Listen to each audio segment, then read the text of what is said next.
नमस्कार दोस्तों, मैं संगीता स्वागत करती हूँ आप सभी का मेरे चैनल साहित्य निधि में।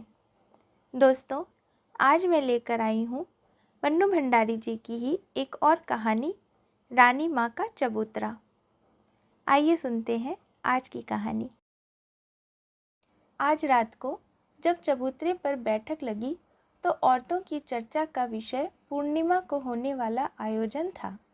कौन क्या पहनेगी, पूजा की थाली में क्या ले जाएगी, क्या मनौती मानेगी आदि बातों पर चर्चा हो रही थी कि रामी अपनी छोटी बहन धन्नी को लेकर पहुंची। बूढ़े काका ने अपनी चिलम दूसरे हाथ में थमाते हुए कहा, बड़ी देर कर दी रामी, शायद बहन की खातिर में लगी थी। खातिर हम क्या करेंगे काका, बच्चों को सुलाते सुलाते देर हो गई। फिर बूढ़ी काकी की ओर घूमकर बोली, काकी, कल धन्नी को भी रानी माँ के चबूतरे पर दिया जलाने के लिए ले जाना है। ये रानी माँ का चबूतरा क्या है? धन्नी ने कुछ कौतूहल से पूछा। खरबूजे के सूखे बीज छीलते हुए काकी बोली, वाह, कल से तुम यहाँ आई हो और रामी ने तुम्हें चबूतरे की बात भी नहीं बताई। क्या बताएं बेटी, हम भागवान हैं जो रानी माँ के नगर में बसते हैं। बड़ी भागवंती नारी थी। आज भी मुझे वो दिन याद आता है तो आँखों में आंसू आ जाते हैं। और श्रद्धा से गदगद हो बूढ़ी काकी ने काम को बीच में छोड़कर स्वर्ग में बसने वाली रानी माँ को प्रणाम किया। बस्ती वालों के लिए ये कथा कोई नई नहीं थी, फिर भी दत्तचित्त होकर उस कथा को ऐसे सुनने लगे जैसे पहली बार ही सुन रहे हों। स्त्रियों का तो ऐसा विश्वास था कि जितनी बार इस कथा को कहेंगी या सुनेंगी उनका पुण्य बढ़ेगा। हाथों को माथे पर छुआकर फिर अपना छोड़ा हुआ काम संभाला और काकी बोली, यही कोई 30 साल पहले की बात होगी। हमारे नगर सेठ के बेटे पर शीतला माई का कोप हुआ। पानी की तरह पैसा बहाया, पर शीतला माई तो कोई और ही खेल खेलने आई थी। वे इन दवाइयों से क्यों शांत होती भला? सब हार गए और शीतला माई बच्चे पर ऐसी जमकर बैठी कि न उसे मरने दे न जीने दे। माँ तो सेवा करते करते सूख कर कांटा हो गई। न खाने की सुध न सोने की। भाग से एक साधु द्वार पर आया। रानी माँ की सूरत देखकर ही सारी बात समझ गया। वह कोई ऐसा वैसा साधु भी नहीं, शीतला माई का भेजा हुआ साधु ही था। बोला, बेटी, तेरा बच्चा मौत के मुंह में है, पर तेरे प्रताप से ही बचेगा। 7 दिन तू अन्न जल का त्याग कर दे, तेरा बच्चा उठ खड़ा होगा। रानी माँ के प्राण तो पहले ही आंखों में आए थे, उस पर 7 दिन अन्न जल का त्याग। सबने बहुत समझाया कि साधु की बातों में मत आओ, पर वह नहीं मानी। 7 दिन बाद बच्चा तो उठ खड़ा हुआ, पर रानी माँ जाती रही। काकी का गला भर्रा गया। पास बैठी फूलों ने आंचल से आंसू पोंछ डाले। धन्नी ने अभी तक बच्चे की सूरत नहीं देखी थी। उसके मन में जाने कैसा शूल चुभने लगा। काकी ने सूत्र जोड़ते हुए कहा, सारा गांव इकट्ठा हुआ उस देवी के दर्शन करने को। अर्थी ऐसे उठी कि राजा महाराजाओं की भी क्या उठेगी। नगर सेठ ने बहू। बीच में ही बात को काटकर फूलो बोली, केसर के छींटे वाली बात तो कही ही नहीं। फिर उसने कुछ इस भाव से धन्नी को देखा मानो कह रही हो, इस घटना की राई रत्ती बात केवल काकी ही नहीं, वह भी जानती है। हाँ बेटी, जब उसकी अर्थी उठी तो आसमान से केसर की बूंदें बरसी थी। और तमाशा देखो, इतनी भीड़ में क्या मजाल जो एक छींटा भी दूसरे पर पड़ जाए। बस खाली अर्थी पर ही पड़ रहे थे छींटे। फिर सेठ जी ने अपने बगीचे में रानी माँ की याद में एक चबूतरा बनवाया। हर पूर्णमासी को नगर की औरतें वहाँ दिया जलाने जाती हैं और अपने बच्चों के लिए मनौती मनाती हैं। रामी ने जरा काकी की ओर झुककर फुसफुसाते स्वर में कहा, धन्नी को भी इसीलिए बुलाया है काकी कि कल इसे दिया जलवा दूं। ब्याह को 4 साल होने को आए पर अभी तक कोख नहीं फली। 1-2 साल और बीत गया तो वह किसी और को घर में डाल लेगा। जरूर दिया जलवा, भगवान करेगा तो साल बीतते न बीतते गोद में बाल गोपाल खेलने लगेगा। रानी माँ का आशीर्वाद कभी अकारत नहीं जाने का। धन्नी लजा गई। साथ ही उसने यह भी महसूस किया कि यहाँ आकर उसने अच्छा ही किया। काकी से ज़रा दूर बैठा गोपाल, जो बस्ती का सबसे मस्खरा जवान था, बोल उठा, काकी, मैं तो तुम्हारी रानी माँ का कमाल तब मानूं जब तुम गुलाबी को रास्ते पर लगा दो। नाम मत ले उस चुड़ैल का मेरे सामने। वह कोई माँ है? कसाइन है, कसाइन। नहीं तो रानी माँ के चबूतरे में तो वह ताकत है कि पत्थर में भी ममता उपज जाए, पर वह तो हेकड़ी वाली ऐसी कि कभी उधर मुंह भी न करती। भगवान करे उसका सत्यानाश हो जाए, सारी बस्ती पर किसी दिन पाप ला देगी। काका ने स्वर को जरा कोमल बनाकर कहा, क्यों कोस रही है जेठा की माँ? बेचारी मुसीबत की मारी है। तुम्हारा तो दूध ही झरता रहेगा उसके लिए, बड़ी मुसीबत की मारी है। गुलाबी के प्रति काका की इस सहानुभूति से चिढ़कर काकी बोली, मुसीबत की मारी है तो सारी बस्ती मदद करने को तैयार है, पर वह तो हेकड़ी वाली ऐसी कि अपना ठेंगा ऊपर रखेगी। अरे मैं तो कहूँ जो अपने आदमी को झाड़ू मारकर निकाल दे वह किसकी सगी होगी। अब आदमी उसका था ही ऐसा कि मार कर निकाल दिया जाए। वह पसीना बहाकर कमाती और वह घर में बैठा दारू पीता। आखिर उसे 2 बच्चे भी तो पालने थे। काका ने फिर गुलाबी का पक्ष लिया। काकी तैश में आ गई। बात रानी माँ से सरक कर गुलाबी पर आ लगी। बड़े बच्चे पाल रही है मुँह झौंसी। सवेरे उस काल कोठरी में बंद करके जाती है तो शाम को आकर खोलती है। गुलाबी के बगल की कोठरी में रहने वाली रामी बोली, काकी, धन्नी तो आज ही कह रही थी कि जीजी मुझे दिला दो एक बच्चा, मैं पाल लूँगी। वह क्यों देने लगी? वह तो उनको कोठरी में बंद करके मारेगी। काकी अपना वाक्य पूरा भी नहीं कर पाई थी कि दूर खड़ी एक छायाकृति पास आई और बोली, मारूंगी तो अपने बच्चे को मारूंगी, तेरे बच्चे को तो नहीं मारूंगी। तू क्यों मेरे बच्चों की चिंता में सूख रही है? खबरदार जो आगे से नाम लिया मेरे बच्चों का, बड़ी धर्मात्मा बनी बैठी है। गुलाबी की उपस्थिति में क्या स्त्री वर्ग और क्या पुरुष वर्ग, दोनों ही जरा चौंक पड़े। काका ने बात संभालते हुए कहा, क्यों बिगड़ रही है गुलाबी? हम तो तेरे भले की ही बात कर रहे हैं। बंद करके जाती है, कभी गर्मी में अंदर के अंदर ही घुट कर मर गए तो 5 पैसे का प्रसाद चढ़ाऊंगी, पर मरे भी तो मेरी जान के लगे हुए हैं निगोड़े। तू तो प्रसाद चढ़ाएगी, पर सारी बस्ती को तो हत्या लगेगी। हमें क्यों पाप में सान रही है?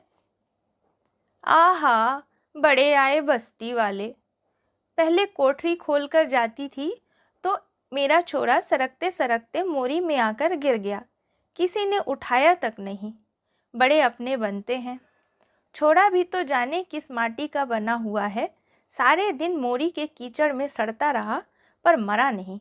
मर जाता तो पाप कटता। गुलाबी क्रोध में बड़बड़ाती गली के नल पर चली गई। कहो काकी, कैसी रही? गोपाल ने छेड़ते हुए पूछा। कौन मुंह लगे इस चुड़ैल के? पर काकी का मन इतना खिन्न हो उठा कि वे अपने बीजों की पोटली उठाकर चल दी। धीरे धीरे सभी उठ गए और चबूतरे की सभा विसर्जित हो गई। सवेरे 7 बजे की सीटी बजी तो गुलाबी ने एक झटके के साथ अपनी कोठरी का दरवाज़ा बंद किया। उसे बगल की कोठरी में से रामी धन्नी की फुसफुसाहट सुनाई दी। बिना पूरी बात सुने ही वह भभक उठी। जितनी बातें बना सको बना लो चुड़ैलों, मैं तुम्हारी दबैल नहीं जो डर जाऊंगी। रामी ने वहीं बैठे बैठे हाँक लगाई। अपने रास्ते लग गुलाबी, किसका हिया फूटा है जो सवेरे सवेरे तुझ नासपीटी का नाम लेगा। गुलाबी कुछ कहती, उसके पहले ही उसके 2 साल के बच्चे का क्रंदन कोठरी की दीवारों को चीरकर गली के सुनसान वातावरण में फैल गया। झल्लाकर उसने कोठरी खोली और अपनी 9 साल की लड़की मेवा की पीठ पर एक धौल जमाते हुए बोली, 9 बरस की ढींग हो गई, एक बच्चा नहीं रखा जाता, चल उसे गोदी में उठाकर रख। और उसी झल्लाहट में उसने कोठरी बंद कर दी और दौड़ पड़ी। 7 की सीटी बज चुकी थी और वह जानती थी कि अब यदि वह सारा रास्ता दौड़कर भी पार नहीं करेगी तो ठेकेदार वहाँ बैठे अनेक उम्मीदवारों में से किसी को भी काम दे देगा और वह आज की मजदूरी से जाती रहेगी। फिर वह सत्तू नहीं ला सकेगी, दाल नहीं ला सकेगी। उसने गति और बढ़ा दी और उस समय वह भूल गई कि रामी ने उसे नासपीटी कहा है या कि उसका बच्चा रो रहा है। शाम को वह लौटी तो क्लांत हाथों से उसने अपनी कोठरी का दरवाज़ा खोला। देखा, मेवा एक कोने में लुढ़की पड़ी सो रही है और 2 साल का वह मांस का लोथड़ा मैले में सना हुआ मिमिया रहा था। रोने की ताकत तो उसमें शायद रही भी नहीं थी। गुलाबी ने एक पूरे हाथ की धौल कोने में सोती हुई छोरी की पीठ पर जमाई। पड़ी पड़ी सो रही है चुड़ैल, चल उठकर चूल्हा जला। और वह उस मैल से सने बच्चे को उठाकर गली के नल पर चली। बराबर उसके मुंह से गालियां बरस रही थीं। चबूतरे पर उस समय काका अकेले बैठे थे। गुलाबी को बड़बड़ाते हुए जाते देखा तो टोक दिया, किसे कोस रही है गुलाबी? अरे कभी तो तू भी हंस बोल लिया कर। हंस बोलकर मुझे किसी को रिझाना नहीं है। बड़े आए हैं सीख देने वाले। तुम्हें तो नहीं कोस रही हूँ उस दारूखोर को जो मेरी जान को ये कीड़े मकोड़े छोड़ गया है। अरे मैं तो तेरे भले की बात कह रहा हूँ। 4 जनों के बीच आकर बैठा कर तो तेरा मन भी बहल जाए, पर तू तो सबको काटने को दौड़ती है। हाँ हाँ, मैं तो कटखनी हूँ, क्यों मेरे मुंह लगते हो? ज़्यादा बकवास की तो 2-4 तुम्हें भी सुना दूंगी। बड़े आए हैं दर्द दिखाने वाले। और वह भन्नाती हुई अपनी कोठरी की ओर चल पड़ी। काका ने फिर उसे नहीं टोका। चूल्हे पर दाल चढ़ाकर बच्चे को गोदी में लेकर वह सुस्ताने लगी। सारे दिन की कैद भोगकर मौका पाते ही मेवा कोठरी से बाहर भाग गई। जब दाल सत्तू तैयार हो गया तो गुलाबी ने मेवा को खाने के लिए आवाज़ दी। मेवा आई तो उसके हाथों में कांच की हरी हरी चूड़ियाँ चमक रही थीं। गुलाबी की नज़र पड़ते ही उसने पूछा, ये चूड़ियाँ कहाँ से लाई रे? मेवा चुप। मैं पूछती हूँ ये चूड़ियाँ कहाँ से लाई? मेवा चुप। सुनाई नहीं देता क्या? बहरी हो गई है? और तड़ातड़ चांटे पड़ गए उसके गाल पर। चोरी करके लाई है ना? आज सब तो चबूतरे पर दिया जलाने गए हैं, किसी के घर में से चुरा लाई। क्यों चुट्टी? मुंह से गालियां और हाथों से चांटे पड़ने लगे। मेवा ने चीख चीख कर सारी गली को सिर पर उठा लिया। तभी दिया जलाकर लौटी हुई रामी धन्नी आ पहुंची। अरे अरे, छोरी के प्राण लेगी क्या? मेवा को अपनी तरफ खींचती हुई रामी बोली। मैं इसकी खाल खींच कर रख दूंगी। तू बीच में मत बोल रामी, नहीं तो सच कहती हूँ 2 हाथ तेरे भी पड़ जाएंगे। मेरी छोरी चोरी करे। और उसका स्वर भिंच गया। देखते देखते काफ़ी भीड़ जमा हो गई। ज़रा सा अवसर मिलते ही गुलाबी फिर एक चांटा जड़ देती। बूढ़े काका मेवा को दूर ले गए। तब गुलाबी चिल्लाई, छोड़ दो काका, मेरी छोरी को ले गए तो ठीक नहीं होगा। आज तुम बचाने आए हो, कल तुम लोग ही उसे चोट्टी कहते फिरोगे। किसी ने स्थिति को संभालने के लिए कहा, चोरी नहीं की है उसने, वह तो रामेश्वर ने उसे दी है, नाहक मार दिया बच्ची को। दी है तो क्यों दी है? हम क्या भिखमंगे हैं जो किसी का दिया पहनेंगे? आज मेरे घर में कोई मूंछों वाला नहीं बैठा है तो सब लोग भीख देने चले हैं। थू है उन पर। बड़े आए हैं दया दिखाने वाले। मेवा को काका के पास सुरक्षित समझकर सबने सोचा कि अब इस गुलाबी से बहस करना बेकार है, एक की चार सुनाने को मिलेगी। सो सब चुपचाप खिसक गए। धन्नी, जो आज रानी माँ के चबूतरे पर दिया जलाकर जाने कैसी कैसी आशाएं मन में संजो कर आई थी, बोली, जब वे किसी की बात सुनती ही नहीं तो तुम लोग क्यों इसके पचड़ों में पड़ती हो जीजी? लड़ाई झगड़ा तो चलता ही रहता है। सवेरे नल पर देखा है ना, कैसी कैसी गाली गलौज होती है, सिर्फ उटोवल की नौबत आ जाती है। पर सांझ को सब जैसे के तैसे। चार जने रहते हैं तो कहना सुनना तो चलता ही रहता है। गुलाबी ने कांच की चूड़ियों के टुकड़े बटोर कर अपने लिए जगह बनाई और बच्चे को लेकर सो गई। उस रात उसके यहाँ खाना पीना नहीं हुआ। काका मेवा को लाकर जब छोड़ गए तब उसे मालूम पड़ गया, पर फिर वह कुछ बोली नहीं। एक बात ही उसके मन में घूम रही थी कि उसकी लड़की ने चोरी की।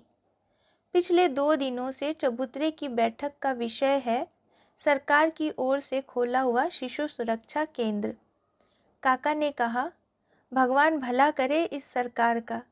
सरकारी स्कूल खोल दिए जहां बच्चे मुफ्त में पढ़ लेते हैं। छोटे बच्चों के लिए यह केंद्र खोल दिया।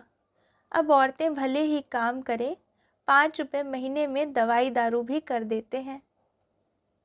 हाँ काका, मैं देख कर आई हूँ।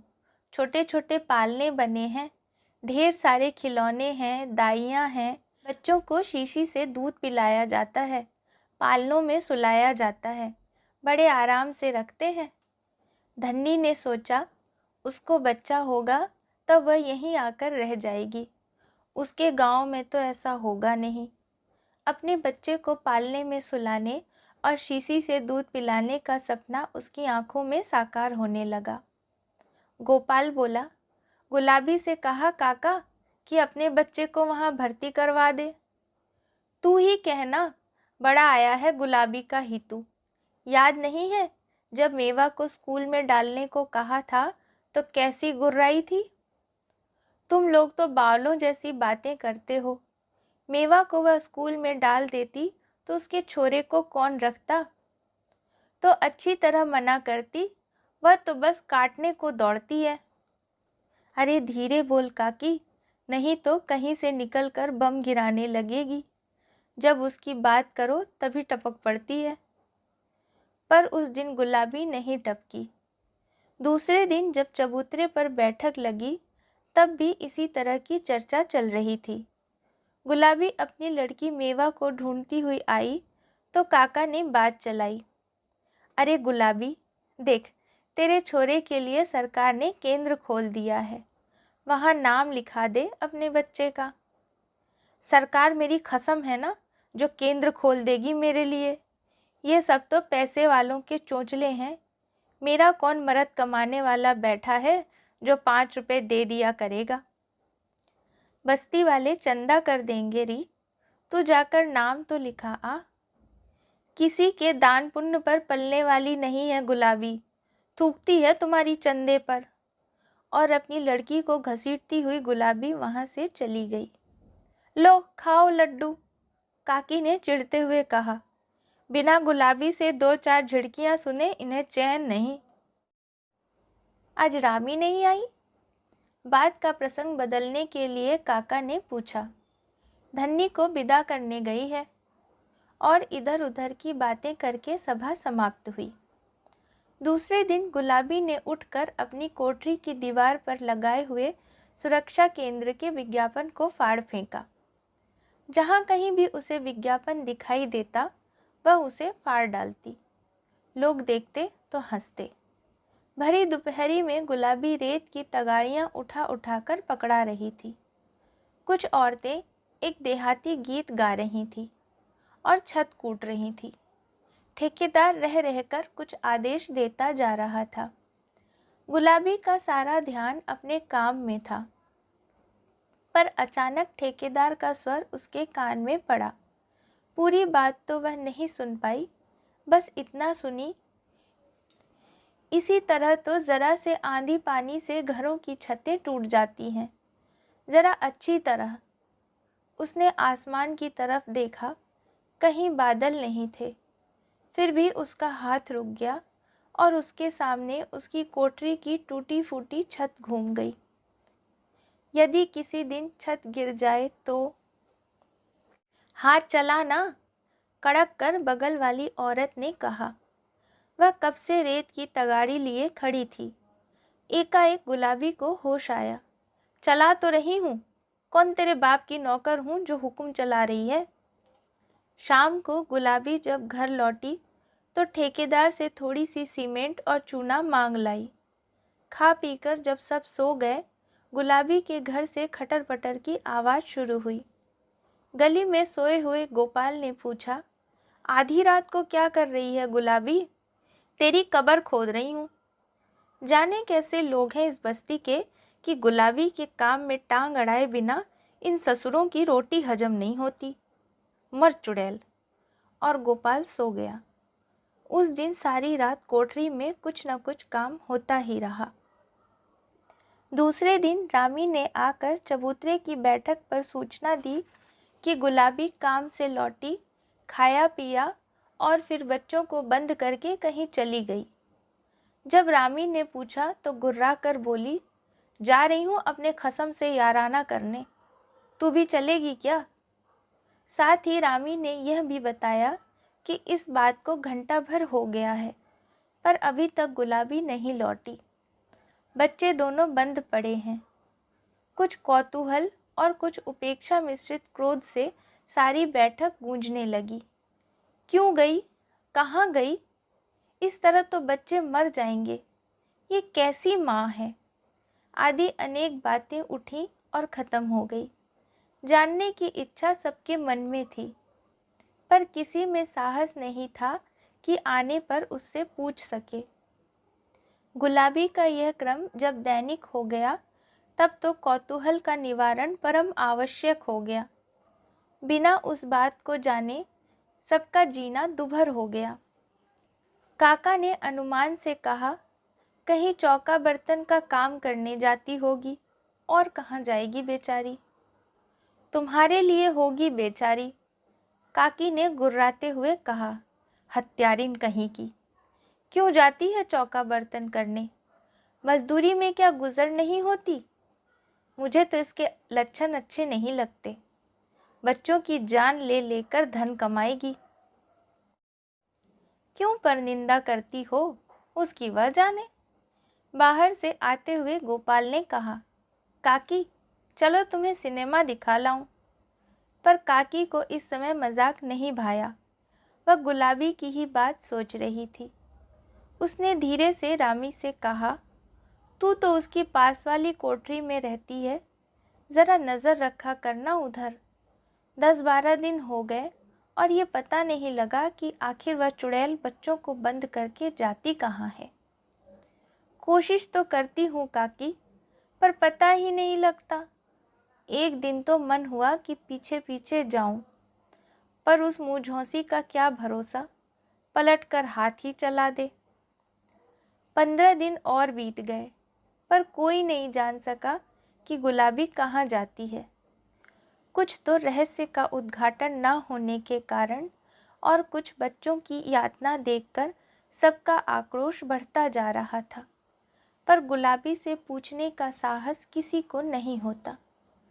उस दिन भी बैठक में यही बातें हो रही थी कि रामी ने आते ही खुशखबरी सुनाई।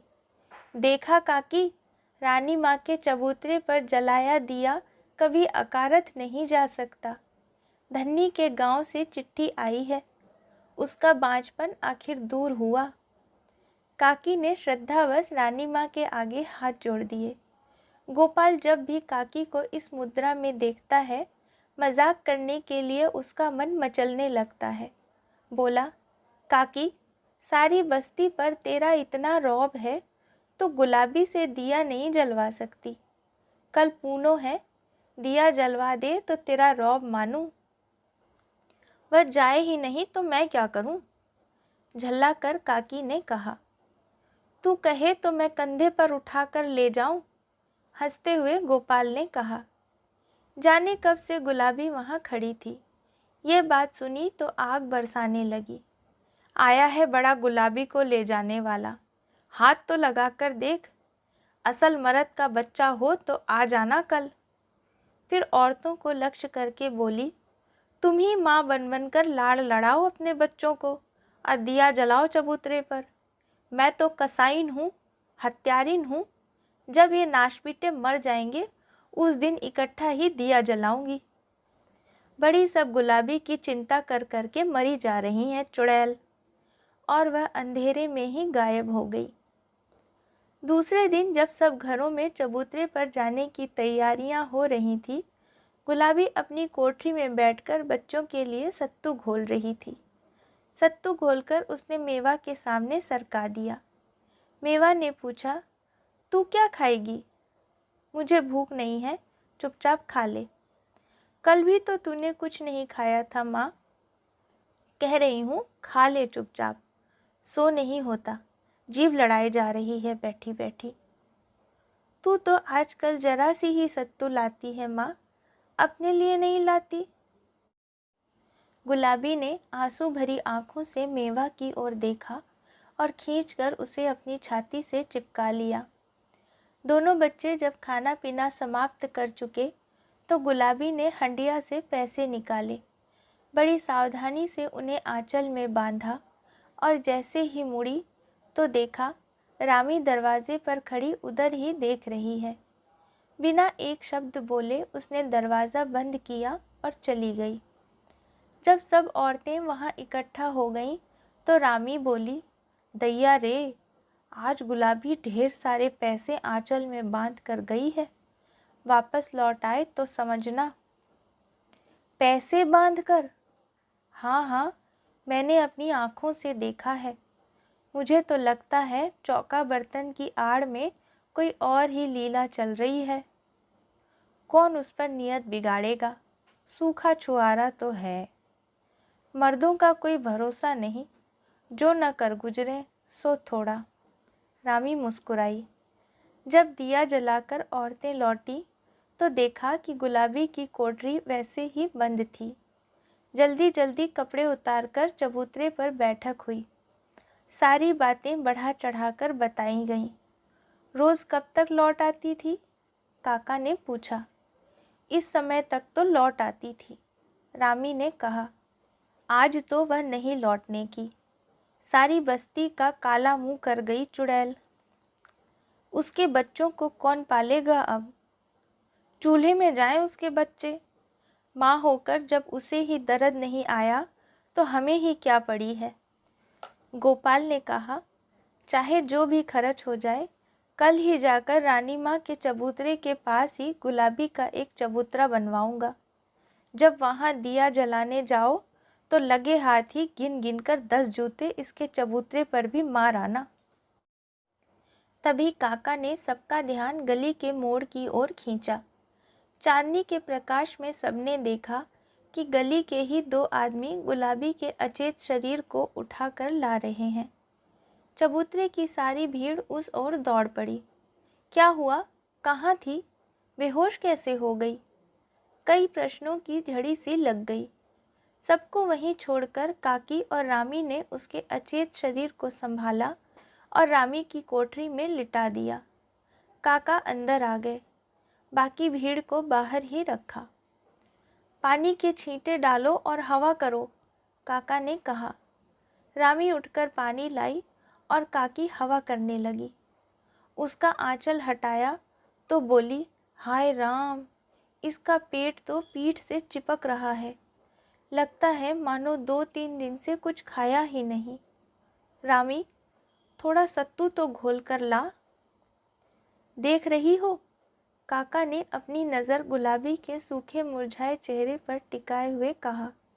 1 महीने में क्या से क्या हो गई, जैसे बुढ़ापा आ गया हो। 1 महीने से मैंने इसे पास से ही नहीं देखा था। और देखो, इसके कपड़े ढीले कर दो, उमस भी तो कितनी है। काकी ने अंगिया के बंद ढीले कर दिए तो अंगिया में से कागज की एक पुड़िया सरक कर जमीन पर गिर गई। काका ने कहा, देखूं क्या है। काकी ने पुड़िया पकड़ा दी। काका ने दिए के धीमे प्रकाश में पुड़िया को खोला तो देखा कांच की छोटी छोटी हरी चूड़ियाँ और शिशु सुरक्षा केंद्र की 5 रुपए की रसीद थी। दोस्तों, मैं आशा करती हूँ कि आप सभी को मेरे द्वारा सुनाई गई यह कहानी पसंद आई होगी। अगर पसंद आई है तो मेरी इस वीडियो को लाइक और मेरे चैनल को सब्सक्राइब ज़रूर कीजिएगा। मिलते हैं अगले वीडियो में एक नई कहानी के साथ। कहानी सुनने के लिए धन्यवाद।